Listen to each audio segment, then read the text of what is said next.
When most people think of the Odyssey, they remember the monsters, the Cyclops, the Sirens, Scylla, and Charybdis. But what if Homer never intended them to be just monsters? What if each one represents a different weakness hidden within all of us? Today, let's look beyond the myths and discover what these creatures have been trying to teach us for nearly 3,000 years. Polyphemus is a Cyclops, a one-eyed giant and the son of Poseidon, the god of the sea.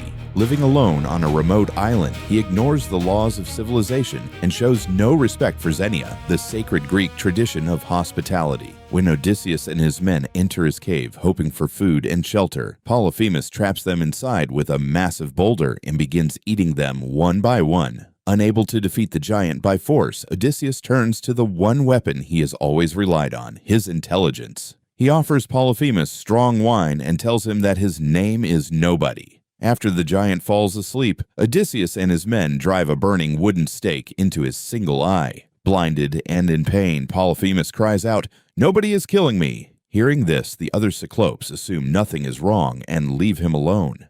The next morning, Odysseus and his men escape by hiding beneath the giant's sheep. It is one of the greatest victories of intelligence over brute strength in Greek mythology. But it also becomes the beginning of Odysseus's greatest mistake. As his ship sails away, his pride gets the better of him. He reveals his real name and mocks the giant. Polyphemus then prays to his father Poseidon, asking him to punish Odysseus. That single moment of pride turns a successful escape into 10 more years of suffering. Most people see Polyphemus simply as a monster. I think he represents something much deeper, brute strength without wisdom. His single eye may symbolize a limited way of seeing the world. He possesses enormous physical power, but lacks judgment, compassion, and self-control. In contrast, Odysseus survives not because he is stronger, but because he is wiser. Ironically, however, after defeating the Cyclops, Odysseus himself falls into the same trap. His pride blinds him. He cannot resist revealing his own name. In the end, the real danger was never the Cyclops' eye. It was Odysseus' own arrogance. The Sirens are among the most mysterious creatures in the Odyssey. Unlike many of the monsters Odysseus encounters, they do not attack with claws or weapons. Their greatest weapon is their voice.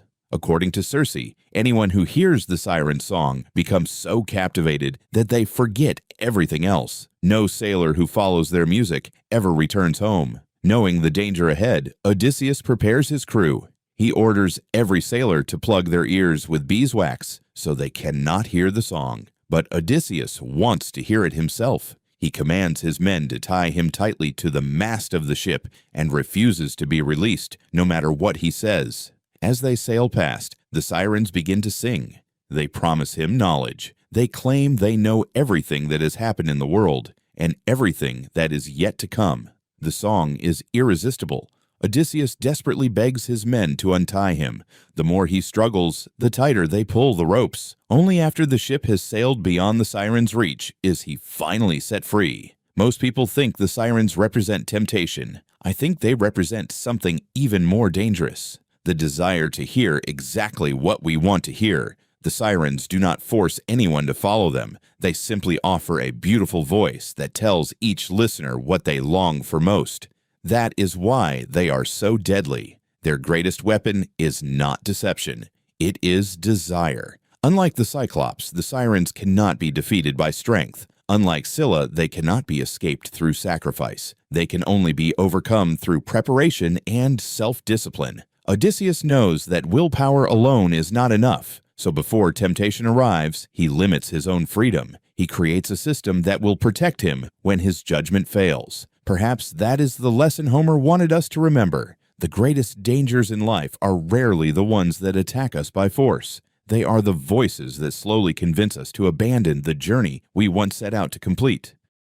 Charybdis is a deadly sea monster that appears as a massive whirlpool. 3 times a day, she swallows huge amounts of seawater and spits it back out, creating a powerful current capable of destroying entire ships. As Odysseus sails through the narrow strait, he must choose between Charybdis and Scylla. Following Circe's advice, he sails closer to Scylla, knowing that losing 6 men is better than losing everyone. Charybdis represents a different kind of danger. total destruction. Unlike Scylla, who takes only a few lives, Charybdis offers no chance of survival. Together, Scylla and Charybdis symbolize one of life's hardest realities. Sometimes leadership is not about choosing between good and evil. It is about choosing between two terrible options. For Odysseus, the greatest challenge is not finding the perfect path, but finding the one that saves the most lives. Scylla is one of the most terrifying monsters in the Odyssey. Living on a narrow cliff, she has 12 legs and 6 long necks, each ending in a monstrous head filled with razor-sharp teeth. As Odysseus sails through the narrow strait, he must choose between two dangers. On one side is Scylla, on the other is Charybdis, a giant whirlpool capable of swallowing the entire ship. Circe advises him to sail closer to Scylla, knowing that although 6 men will die, the rest of the crew can survive. As the ship passes, Scylla snatches 6 of Odysseus's men, and there is nothing he can do to save them. Scylla represents one of life's hardest truths. Sometimes there is no perfect choice. The question is not how to avoid all suffering, but how to prevent even greater loss. Unlike the Cyclops, Scylla cannot be defeated. She can only be endured. That is one of the most painful lessons Odysseus learns on his journey home. The monsters in the Odyssey never truly disappeared. The Cyclops still blinds us with pride. The Sirens still tempt us with voices we want to believe. Scylla still forces us to make impossible choices. And the Lotus Eaters still invite us to forget our purpose. Perhaps that's why the Odyssey has survived for nearly 3,000 years, because it was never just about the dangers waiting out at sea. It was about the dangers waiting within ourselves. In the end, the greatest journey isn't across the ocean. It's learning to overcome the monsters inside us and finding our own way home.